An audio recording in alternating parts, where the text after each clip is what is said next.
Crecí siendo la segunda hija en la familia Salazar, y eso, en mi casa, significaba vivir bajo la sombra de Ximena. Ella era 5 años mayor que yo y, según mis papás, era perfecta en todo. Lo aprendí rápido, y no fue una vez, fue diario, en cosas chiquitas y en cosas que sí te dejan marca. Cuando yo tenía 6, saqué 10 en un examen de matemáticas. Llegué corriendo a la casa, con la hoja bien agarrada, emocionadísima de enseñársela a mi mamá y a mi papá. Ellos estaban en la cocina, pero ni siquiera voltearon. Estaban encima de Ximena, aplaudiéndole una rutina nueva de ballet que traía. Ella giraba ahí mismo, entre la mesa y el refrigerador, como si la cocina fuera un escenario. «Mira nada más ese giro», dijo mi mamá, como encantada. Yo estiré mi examen. «Mapá, saqué 10». «Qué bonito, mija», dijo mi mamá, sin ver el papel. Y luego, como si yo fuera ruido, «Pero fíjate en tu hermana, qué control». Me quedé parada un ratito, con el examen en las manos, hasta que el papel se me dobló solo, ya sin fuerza. Luego me fui a mi cuarto sin hacer escándalo. ¿Ya para qué? Ese patrón nunca cambió. Ximena estrenaba ropa de la plaza, bolsas con etiquetas, porque la niña lo necesita. A mí me tocaba lo que ya no le quedaba, o lo que ya no le gustaba. Cuando ella pidió celular a los 12, le compraron el iPhone más nuevo de ese año. Cuando yo cumplí 12, me dieron el celular viejito de tapita que ella había dejado arrumbado en un cajón. «Agradece», me dijo mi papá, Héctor, como si me estuviera regalando un futuro. «Tu hermana va a llegar lejos». Cada vez que yo me atrevía a decir algo, me caía lo mismo. Ximena necesita esas cosas para su futuro. Al parecer, mi futuro no necesitaba inversión. Mi futuro para ellos era como una maceta, con que no se muera ya. Mis abuelos paternos eran igualitos. Margarita y Ricardo vivían en un fraccionamiento de esos donde todo se ve limpio, con jardineras perfectas, cochera amplia y una alberca que parecía un adorno. Cada visita era lo mismo. Mi abuela se le colgaba a Ximena, abrazos apretados, grititos, emoción como si hubiera llegado una celebridad. «¡Ay, mi Ximena, mi muñeca! ¿Cómo estás, reina?» Y a mí, una palmada distraída en la cabeza, sin mirarme bien. «Ah, Renata», decía, como acordándose a medias, «has crecido, has crecido». Una Navidad, cuando yo tenía 8, fue cuando lo entendí, sin lugar a dudas. Ximena abrió una laptop nueva para la escuela.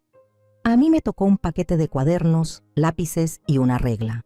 «Estamos siendo prácticos», explicó mi abuelo Ricardo con esa sonrisita de superioridad que siempre traía.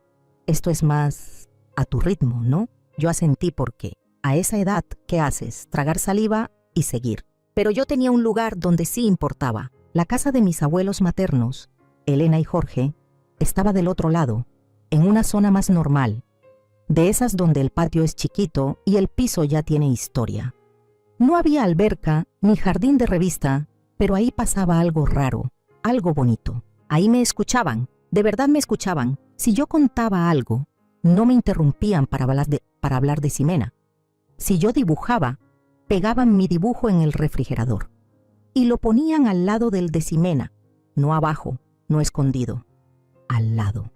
Como si los dos valieran. Se acordaban de lo que me gustaba comer. Si yo decía que me encantaban las enchiladas verdes o el arroz rojo con plátano, a la siguiente visita lo hacían. No era lujo, era atención. Ximena odiaba ir. «Es bien aburrido», se quejaba. «Ni alberca tienen». Y luego se enojaba porque mi abuela Elena no la dejaba escoger todo en la tele. Siempre quiere ver documentales o cosas raras. Total, dejó de ir. Y eso, sin querer, me dejó a mis abuelos para mí solita. Mientras mis papás vivían cargando a Ximena de una actividad a otra, yo me iba con Elena y Jorge. Ballet un mes, luego equitación, luego violín, que lo dejaba a las 3 semanas porque ya no se siente conectada.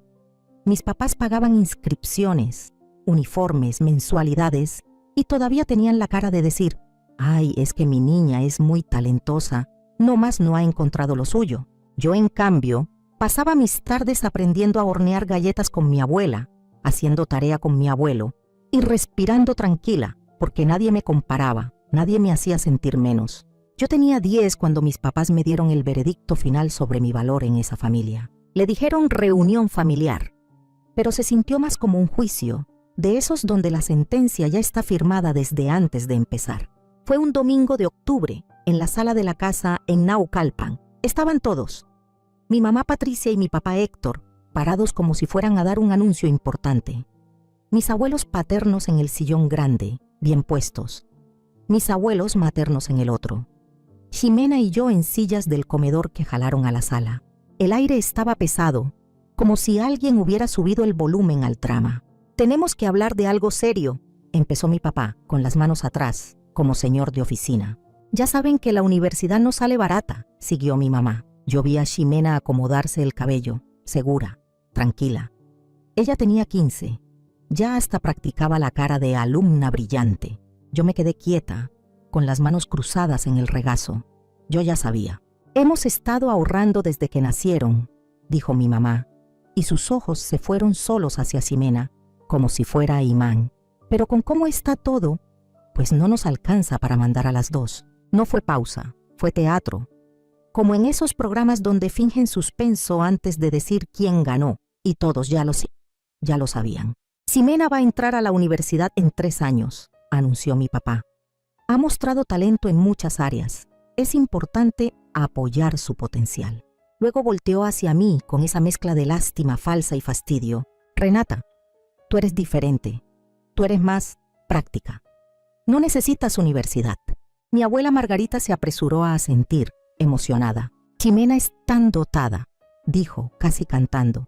«La maestra de danza dijo que tiene gracia natural. Necesita lo mejor». Yo me encogía por dentro con cada frase. No era solo que eligieran a Ximena.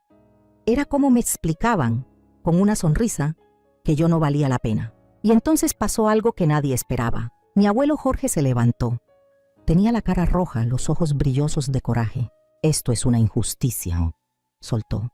«¿Cómo se atreven a decidir que una niña de 10 años no sirve? ¿Cómo se atreven?» «Jorge, no exageres».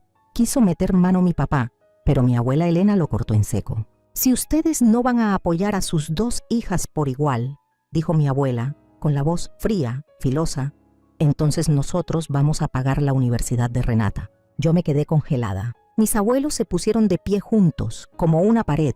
«Renata va a tener su oportunidad», dijo mi abuela Elena, «y nosotros nos vamos a encargar». Luego se fueron, así, sin gritos extra, sin drama de más. Solo se fueron, dejando a todos con cara de «esto no estaba en el guión». Esa noche, yo iba por agua a la cocina, cuando escuché a mis papás hablando en su cuarto. La ventilación del pasillo dejaba pasar todo clarito, como si me lo dijeran al oído. «Tu mamá está siendo ridícula», decía mi mamá. «Renata no es material de universidad, apenas si puede con lo normal». «Ese dinero debería irse para Ximena», contestó mi papá. «Se va a desperdiciar en Renata. No es tan lista». Me quedé en la oscuridad del pasillo, sintiendo la frase caer como lluvia conocida. Lo raro fue que no dolió como antes. No sé si porque ya me lo sabía de memoria, o porque todavía me retumbaba la voz de mi abuela Elena prometiendo, firme, que yo sí iba a tener chance. Pasaron los años. Ximena se fue a una universidad privada carísima. Mis papás no perdían oportunidad de presumirla, con quien fuera. «Ximena está súper bien. Ximena sacó esto. Ximena tiene un futuro brillante». Yo me fui encerrando en lo mío. Estudiaba, me acercaba más a mis abuelos y respiraba en su casa como si fuera mi verdadero hogar. Y entonces llegó el día que rompió la imagen perfecta de la consentida. Yo estaba en 6º de preparatoria, haciendo tarea en la mesa de la cocina, cuando Ximena entró a la casa como un torbellino. Traía el rímel corrido, la cara inflada de llorar. «Mamá, papá», sollozó, «estoy embarazada». El silencio fue de esos que te zumban en los oídos. Mi mamá se quedó con la taza en el aire. Mi papá tardó en reaccionar. «¿Quién es el papá?», preguntó al fin, con voz bajita, como si se le hubiera apagado el mundo. Ximena tragó saliva y dijo lo que terminó de rematarlo. «No sé, no estoy segura». Mi mamá se dejó caer en una silla como si las piernas ya no le sirvieran. Yo vi sus caras, el derrumbe completo, el mismo segundo en que su mundo se partía. Y luego vi algo peor. Lo reconstruyeron en 5 minutos. «Mi amor, no es tu culpa», dijo mi mamá, corriendo a abrazarla. «Te vamos a ayudar», agregó mi papá rápido. «Te quedas aquí, nosotros criamos al bebé contigo». Yo me quedé mirando, sin creerlo. ¿Neta? solté desde la mesa. Ella se la pasó de fiesta, sale embarazada, ni sabe quién es el papá y todavía la están protegiendo. «Renata», me tronó mi mamá, «cállate». «No», dije, y se me salió todo lo que traía guardado desde niña. Esto pasa cuando malcrías a alguien toda la vida, cuando nunca le pones límites, cuando le perdonas todo. «¿Cómo te atreves?», rugió mi papá.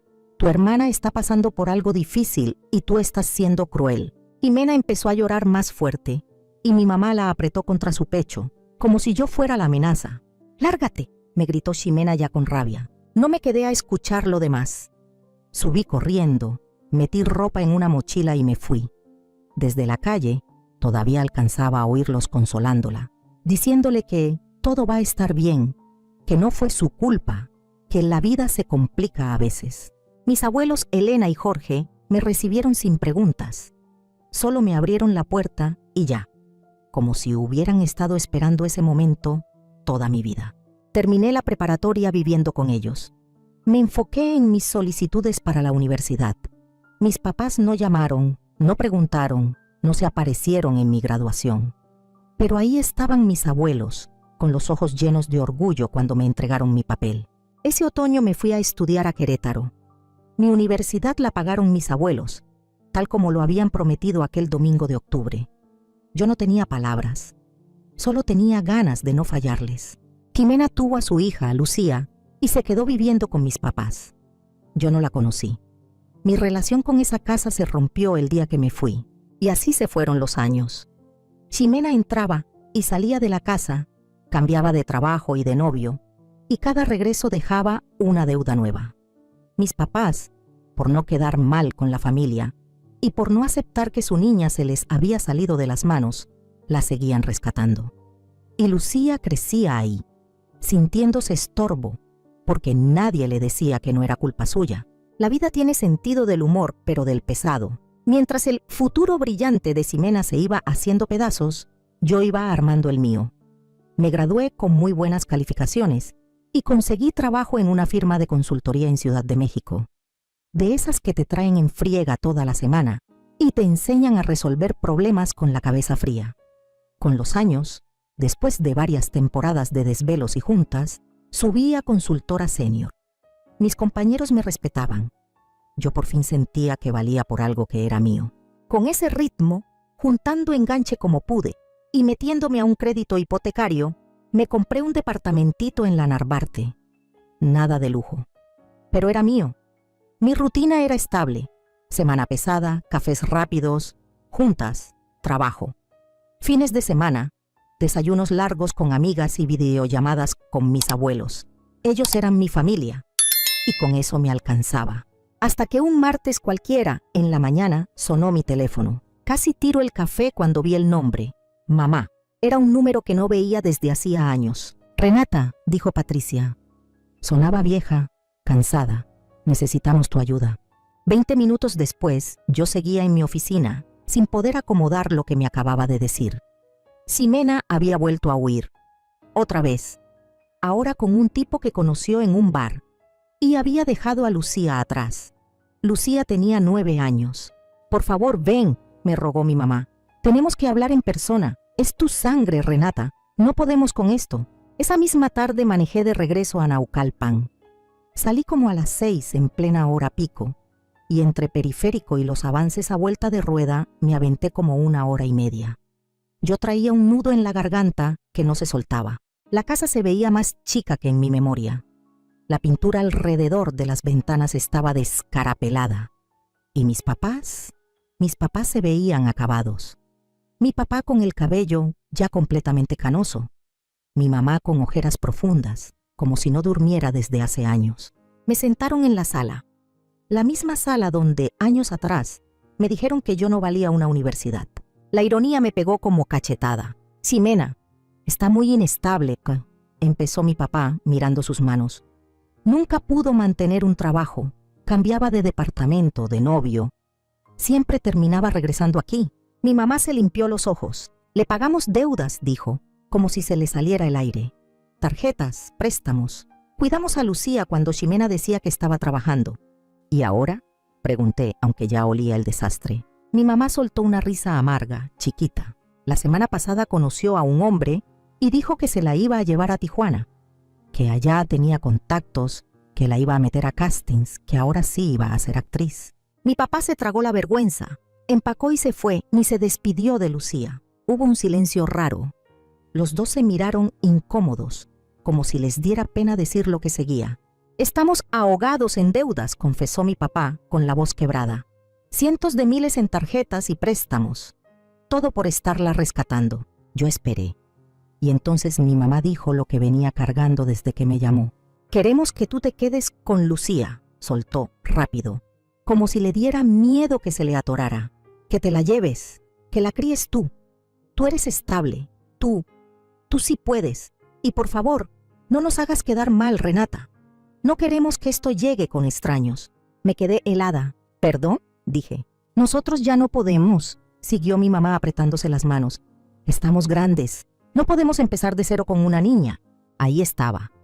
La misma gente que me declaró no material para la universidad, la que ni fue a mi graduación, ahora me pedía que cargara con una niña que ellos llevaban 9 años criando a medias, mientras seguían justificando a Ximena. Esa noche, cuando se fueron a dormir, me quedé en la cocina con Lucía. Yo no sabía qué esperar. En mi cabeza, por tanto, escuchar el nombre de Ximena como si fuera sinónimo de grandeza y drama, imaginaba a una niña intensa, caprichosa, gritona. Pero Lucía era otra cosa. Recogía su taza con cuidado. Hablaba bajito. Tenía ojos cafés serios, de esos que miran como si ya entendieran demasiado. Vi un libro gastado sobre la barra. «¿Te gusta leer?», le pregunté. Se le iluminó tantito la cara. «Sí», dijo suave. «Me encanta». «¿Qué estás leyendo?». «Harry Potter», respondió como si fuera un secreto. «Pero mi abuela dice que leo mucho, que debería hacer algo útil». Me quedé callada un segundo, porque esa frase me sonó conocida de otra vida. Hice chocolate caliente, de ese que huele a casa, y nos sentamos. Poco a poco, Lucía se fue soltando. Me contó cómo era vivir ahí, que mi abuela Margarita suspiraba pesado cada vez que le tocaba hacerle de cenar, que mi abuelo Ricardo se quejaba de cualquier cosa que costara dinero, hasta de los útiles. «No me pegan ni nada», dijo como queriendo defenderlos, «pero se enojan, como si yo estorbara». Esa frase me partió algo adentro. Me quedé esa semana en Naucalpan, pedí permiso en el trabajo y me tomé días. Me dediqué a conocerla. La llevé por un helado. Fuimos a la biblioteca, caminamos por un parque, platicamos de cosas tontas y de cosas serias. Ella era lista, muy lista, y encima buena. Me enseñó sus boletas, puros 10 y 9. Nadie los celebraba. Me enseñó dibujos guardados en una carpeta. Nadie los colgaba en ningún lado. Yo la veía intentar hacerse chiquita, como si su objetivo fuera ocupar el menor espacio posible, igual que yo a su edad. La decisión no fue simple. Yo tenía mi vida hecha a pulso, mi trabajo, mis cuentas, mi rutina. Pero verla así, con esa forma de pedir permiso hasta para respirar, me dejó claro que esto no era un favor, era una oportunidad de romper algo. Iniciamos el proceso legal con una abogada. No fue romántico, fue cansado. Papeles, entrevistas, visitas. Hubo trabajo social, estudio socioeconómico, reportes. El D, I, F estuvo involucrado porque había abandono. Yo entregué estados de cuenta, comprobantes de trabajo, cartas de recomendación, todo. Ximena ni apareció, ni para pelear ni para despedirse. No contestó. No se presentó a audiencias, no mostró interés. Era como si Lucía fuera una maleta que dejó olvidada y ya. Meses después, con todo el trámite encima y el corazón apretado, el juzgado familiar resolvió que yo sería su tutora y que tendría la guarda y custodia definitivas. También se ordenaron medidas de protección para Lucía por el historial de abandono. El día que empacamos el cuarto de Lucía en casa de mis papás, ellos ni siquiera levantaron la vista de la tele. «No se te olvide pedir el historial de la escuela», dijo mi mamá, como si estuviera hablando de un trámite de auto. Lucía no dijo nada, solo apretó mi mano. Nos fuimos. En mi departamento, Lucía floreció como planta con agua. Decoró su cuarto con lucecitas y repisas para libros. Puso sus dibujos en la pared. Se metió al equipo de debate en la secundaria. Hizo amigas. Empezaron a venir a la casa para tareas, películas y esas risas que yo casi no recordaba de mi infancia. Hicimos rituales, domingos de hot cakes con miel o cajeta, caminatas en el parque por las tardes, juegos de mesa y una vez al mes, visita sagrada a casa de mis abuelos Elena y Jorge. Ellos la recibieron como se recibe a un nieto que siempre debió estar ahí. Le guardaban su comida favorita, le escuchaban historias sin voltear el ojo, pegaban su arte en el refrigerador, orgullosos. Hasta guardaban sus boletas en una carpeta como si fueran tesoros. Pasaron 5 años en un suspiro. Lucía cumplió 14. Ya no era la niña que pedía perdón por existir. Era una adolescente segura, amable, con carácter, de esas que te miran directo. Seguía sacando calificaciones altísimas. Se metió al periódico escolar. Tomó clases de fotografía. Empezó a decir que quería estudiar periodismo. Mis papás nunca me llamaron para preguntar por ella. Nunca mandaron una tarjeta de cumpleaños. Nunca preguntaron si estaba enferma, si le iba bien, nada. Y Lucía, la neta, ni los extrañaba. Ella ya había encontrado a su gente. Un sábado en la mañana, después de años sin nada, sonó otra vez el teléfono. Era mi mamá, con una voz demasiado alegre, demasiado forzada. «Queremos que vengan tú y Lucía a visitarnos», dijo. «La extrañamos». Después de 5 años de silencio, ese «la extrañamos» me sonó a alarma. Pero también pensé, Lucía merece decidir. Yo no iba a ser la persona que le cerrara una puerta por miedo, aunque el miedo tuviera razones. Fuimos, y en cuanto crucé la puerta de esa casa lo entendí. Jimena estaba ahí, sentada en el sillón, como si nunca se hubiera ido. «¡Lucía!», gritó parándose de golpe. Corrió hacia ella con los brazos abiertos, llorando. «Mi bebé, te extrañé tanto». Yo miré la cara de Lucía con lupa. Ella se quedó quieta. En su expresión pasaron cosas rápido. Un cachito de esperanza, un miedo viejo, confusión y algo que parecía antojo de creer. Jimena la abrazó fuerte. Mis papás miraban como si estuvieran viendo un final feliz. «He cambiado», anunció Jimena, limpiándose las lágrimas. «Ya entendí lo importante. Quiero a mi hija de vuelta». «De vuelta», me cayó como golpe. Como si Lucía fuera un suéter prestado que por fin se acordó de recoger. «Estoy viviendo en Monterrey», siguió Jimena, ya más segura. «Con Roberto. Él tiene un buen trabajo y tenemos una casa preciosa. Lucía estaría bien allá». Yo respiré hondo y pregunté lo obvio. «¿Tú tienes trabajo?» La sonrisa de Jimena se tambaleó. «Ahorita no, pero Roberto gana bien, nos alcanza». «¿Y si no funciona con Roberto?», insistí, con la voz lo más pareja que pude. «¿Cuál es tu plan? ¿Qué vas a hacer si se acaba? ¿Por qué eres tan negativa?», me brincó mi mamá. «Tu hermana está intentando hacer lo correcto. Es su mamá. ¿Qué va a decir la familia si te pones en ese plan?». Yo solté una risa sin ganas. «Lo correcto», dije. «Lo correcto era no abandonar a tu hija 5 años. Lo correcto era llamar, mandar algo, preguntar por su escuela, por su salud, por su vida». «Cometí errores», chilló Jimena con dramatismo. «Pero es mi hija». «Deja de ser egoísta», metió mi papá. «Ya hiciste tu parte, pero Lucía necesita a su verdadera mamá». Y luego, como si quisiera rematarme, dijo algo que todavía me arde recordarlo. «Tú puedes tener tus propios hijos si te urge jugar a la mamá». Me quedé viendo a esos dos, a mis papás. Los mismos que fallaron con nosotras dos. Los mismos que justificaron a Jimena toda la vida. Los mismos que nunca preguntaron por Lucía, pero ahora hablaban de familia como si fuera botón de reinicio. «Lucía no es un objeto», dije, ya temblándome la voz. «Es una persona. Necesita estabilidad. Necesita amor real, no promesas». «¿Y dónde estaban ustedes cuando ella tenía pesadillas, Poe?», solté. «Cuando se enfermó, cuando sacó buenas calificaciones, cuando ganó algo en la escuela, ¿dónde estaba alguien?». Jimena gritó, ya sin máscara. «No tienes derecho, es mi hija». «Una hija que abandonaste», le contesté. «Una hija que dejaste con gente que la veía como carga». Lucía, que había estado callada todo ese tiempo, apretó mi mano y dijo bajito, pero firme: «Nos vamos». Yo la miré y supe que ya no había nada que discutir. «Nos vamos», repetí, «y no vuelvan a buscarnos». Una semana después, Jimena me llamó. Vi su número en la pantalla y casi no contesté. Pero algo me dijo que esa llamada no era para pedir perdón. Así que contesté y, por instinto, grabé. no por drama, por protección. «Hola, hermana», dijo Ximena, con esa vocecita dulce falsa. «He estado pensando y creo que tengo una solución que nos conviene a todas». «¿Solución de qué?», pregunté. «De Lucía, obvio», respondió como si estuviera hablando de una herencia. «Mira, sé que ya te encariñaste y sé que ganas bien con tu trabajo. Entonces ahí te va. Me das 2.700.000 pesos y yo no demando para recuperarla».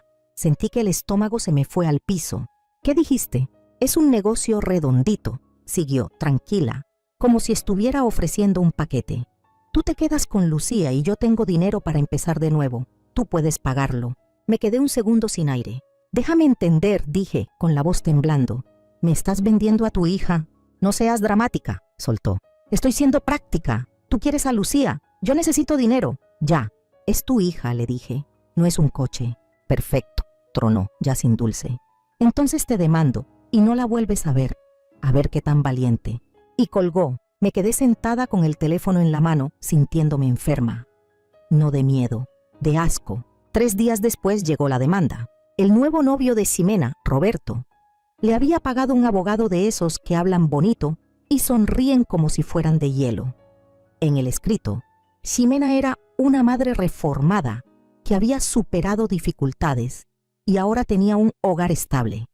Yo, en cambio, era una tía manipuladora que se había aprovechado de una situación temporal. Ese no era el hombre de Tijuana. Ese fue otro. Roberto apareció después, cuando Ximena ya llevaba años brincando de una promesa a otra. En el juzgado familiar, Ximena lloró en el momento exacto, con lágrimas bien acomodadas. Habló de su proceso, de su crecimiento, de lo mucho que sufría sin su hija. Dijo que yo había puesto a Lucía en su contra, que yo solo quería demostrar que era mejor que ella. Mis papás testificaron a su favor. Dijeron sin pena que lo de Lucía había sido temporal, que ellos me la dieron en lo que Ximena se acomodaba. Mi papá hasta insinuó que yo manipulaba a Lucía emocionalmente. Yo los escuchaba y no podía creer lo fácil que mentían, como si el pasado no existiera, como si 5 años fueran un detalle. Pero yo llegué preparada. Mi abogada se levantó. «Señoría, solicitamos incorporar una grabación como prueba». La cara de Ximena se quedó en blanco. Y entonces en esa sala se escuchó su voz, clara. «Me das 2.700.000 pesos y yo no demando». Luego otra vez, como cuchillo. «Tú quieres a Lucía, yo necesito dinero, ya». El silencio fue brutal. El abogado de Ximena quiso objetar, se trabó, habló de procedimientos, pero ya era tarde. Mis papás se quedaron tiesos. Por primera vez en su vida no tenían excusa lista para su niña. Y entonces Lucía se levantó. Tenía 14, pero en ese momento parecía más grande que todos en la sala. «Yo quiero quedarme con Renata», dijo con la voz firme, sin llorar. «Mi mamá me dejó. Renata me escogió. Ella es mi familia». Vi la cara de Ximena quebrarse. No por dolor real, por darse cuenta de que se le acabó la palanca. El juez tomó la decisión sin titubeos. Ratificó mi guarda y custodia definitivas y reforzó las medidas de protección para Lucía. Suspendió cualquier convivencia o contacto por el intento de extorsión y por el abandono, y dejó claro que no podía acercarse ni buscarla por terceros. Ximena se desplomó en su asiento cuando escuchó la resolución. Y lo mejor o lo más triste fue lo que pasó después. Roberto, el novio que tanto presumía, estaba atrás. Se paró. La miró con una cara de asco que no se me olvida, y se fue sin decir una palabra. Después me enteré de que la dejó ese mismo día, que no quiso seguir con alguien capaz de intentar vender a su propia hija. Mis papás intentaron alcanzarnos en el estacionamiento del juzgado. «Renata, por favor», me gritó mi mamá. «Podemos arreglar esto como familia». Me volteé. Los vi una última vez. «¿Familia?», dije. «Ustedes no han sido familia ni para mí ni para Lucía en años». Mi papá frunció la cara. «¿Y ahora qué va a hacer Ximena?», reclamó. Roberto la dejó. Yo solté una risa seca. «Claro», contesté. «Siguen preocupados por Ximena. Eso nunca cambia». Ximena terminó regresando a casa de mis papás. Exactamente donde empezó. La consentida eterna. La que siempre tiene pretexto. La que nunca aprende. Solo que ahora su desastre sí tuvo un precio real. Perdió a Lucía. La vida siguió. Lucía se metió más de lleno a la escuela, como si por fin se hubiera quitado un peso de encima. Se clavó con el periódico escolar, con fotografía, con escribir. Un día, mientras hacíamos de cenar juntas, me dijo algo que todavía me pone la piel chinita. ¿Sabes qué es lo raro?, dijo, cortando jitomate con cuidado. Años pensé que algo estaba mal conmigo porque mi mamá se iba, pero ya entendí que el problema era ella. Ella no sabe querer a nadie más que a sí misma. Yo la abracé fuerte, con un orgullo raro, doloroso y bonito a la vez. Eres la persona más fuerte que conozco, le dije. Mis abuelos Elena y Jorge siguieron siendo nuestro centro. Los domingos en su casa se volvieron sagrados. Ponían las fotos de Lucía en la sala. Presumían sus logros con sus vecinos. Guardaban recortes de lo que ella escribía en el periódico escolar. Mi abuelo Jorge, ya con sus años encima, aprendió a usar una cámara digital porque Lucía se lo enseñó, paciente, paso por paso. Un día, mi abuela Elena me dijo, mientras veíamos a Lucía explicarle a mi abuelo cómo enfocar: ustedes dos se salvaron. Y tenía razón, yo estaba dándole a Lucía la infancia que a mí me negaron. Y ella, sin saberlo, me estaba dando a mí algo que siempre me faltó: una familia elegida, de verdad. Mis papás a veces mandan mensajes con el último drama de Ximena, como si yo tuviera que seguir en ese círculo.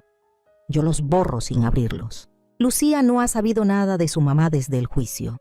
Y cuando alguien le pregunta, ella dice lo mismo: tranquila, así estoy mejor. Hay puentes que, una vez quemados, se quedan en ceniza. Y está bien. La semana pasada, Lucía ganó el primer lugar en un concurso estatal de periodismo estudiantil. La vi subir, por su reconocimiento, segura, con esa sonrisa chiquita que se le forma cuando por fin se siente orgullosa de sí misma. Y yo pensé en la niña de 9 años que conocí en una cocina, callada, tratando de no estorbar. Y pensé en la adolescente capaz que tenía enfrente. Pensé en ciclos rotos, en heridas cerrando y en lo simple que es el amor cuando sí es amor.